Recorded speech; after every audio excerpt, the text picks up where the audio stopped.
Because you are selling to retailers, the cost will not be that much.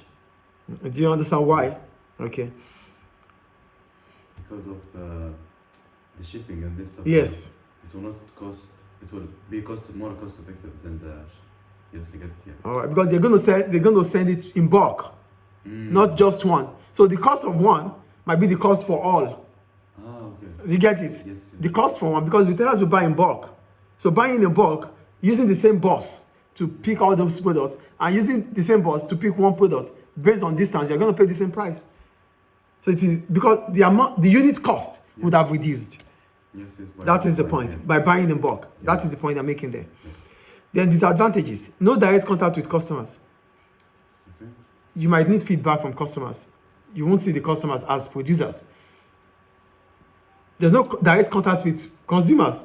You produce the product. The link now is retailers.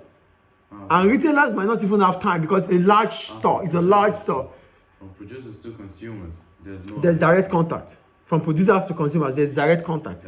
But when there's producer to retailer before consumer, there's no direct contact between producer and customers. So you won't get customers' feedback. Yes. And the retail shops, they are not only selling your product, they might be selling products of competitors. So, how many complaints do they want to attend to? Do you get it? Yes. The price is often higher than direct selling, as the retailer has to cover its cost and make a profit. The retailer have to cover up for their cost and transfer the excess to consumers. So consumers pay. So it's always expensive for consumers. Yes. Distribution channel 3. Using a wholesaler and retailer as intermediaries. The distribution channel 3 involves using the wholesaler, which seems to break the bulk. Breaking bulk is where wholesaler buy products from manufacturers in large quantities and then divide up the inventory into much smaller quantities for retailers to buy. So the wholesalers, they break the bulk. They break the bulk before selling in units to retailers, before retailers start selling to consumers. Like bulk buyers. Yeah. So they are wholesalers. So the advantage of selling to wholesalers is that wholesalers save storage space for small retailers and reduces storage cost. Yes. So when you sell directly to wholesalers, so you don't have to, you as a producer, you don't need much space, much warehouse to keep the product, because wholesalers will do that for you. So that reduces your cost of warehouse. Yes. So small retailers can purchase fresh products in small quantities from wholesalers because they have a relatively short shelf life before they deteriorate. So it becomes easier for wholesalers or small retailers to buy the few quantities they need to sell. So those products will not get spoiled. So it is only when they need, they buy. Yes. So the third one, wholesaler may give credit to retail customers so they can take the goods straight away and pay at a later date. So wholesalers cannot make credit availability. So retailers might buy on credit from wholesalers. Okay. Yeah. And so they pay at a later date to encourage them to buy. Clear? Yes. Wholesaler may deliver to the small retailer doors, saving on transport cost. So the wholesaler might be the one to pay the carriage outward. Carriage? Outward. Yes. Okay. Do you understand? So the shipping will be... Yeah, so it reduces the cost of the product. Then retailers might be able to sell at a lower price if the cost of transportation is not there. Wholesaler can give advice to small retailers about what is selling well. They can also advise the manufacturer what is selling well.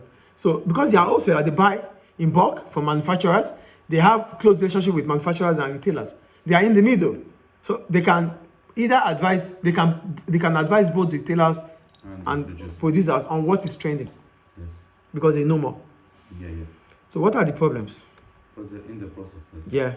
So what are the problems? One, it may be more expensive for the small shop to buy from wholesaler than if it's bought straight from the manufacturer. It might be expensive for the small shop. You know why? Because wholesaler will buy at a smaller rate from the manufacturers. But manufacturers or wholesaler will not sell at the same rate they are buying from manufacturers.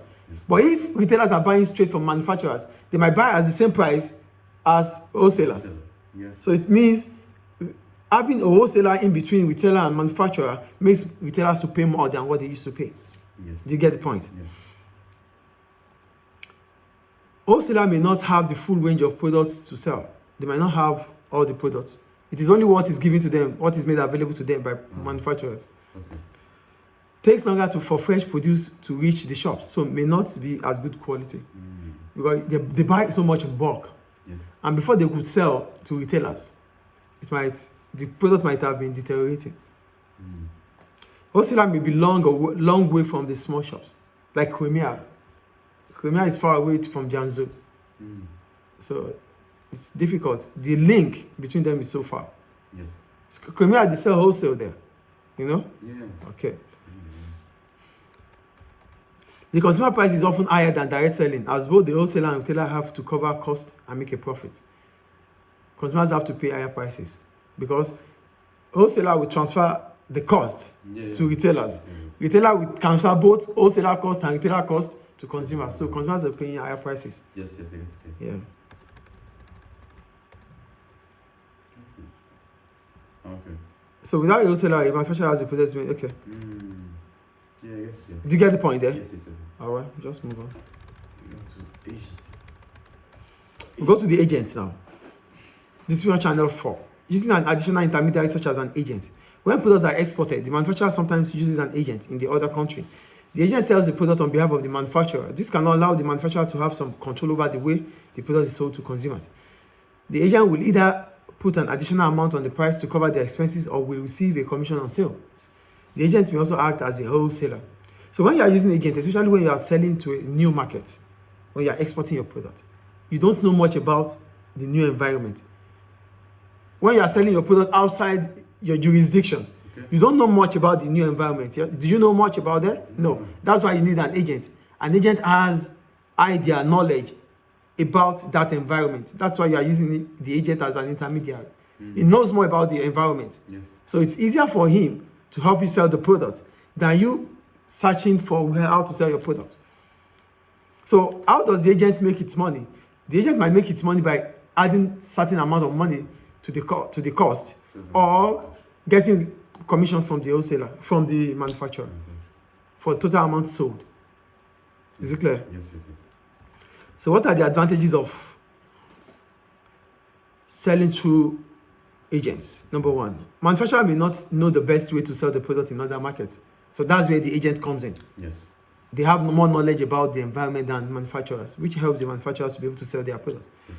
Agents will be aware of local conditions and will be in the best position to select the most effective places in which to sell. Yes. Like I told you earlier, they have knowledge about the environment, so they know the best place to take the products to. Yes. For quick sale. But the problem about using an agent, the producer has less control over the way the product is sold to customers. The agent has the final say there. So you cannot control how the product is being dispatched. Yes. I think it's clear. Yeah. And it's a bit difficult because the agent might not act on your own interest. Do you get it? Yeah. Yeah.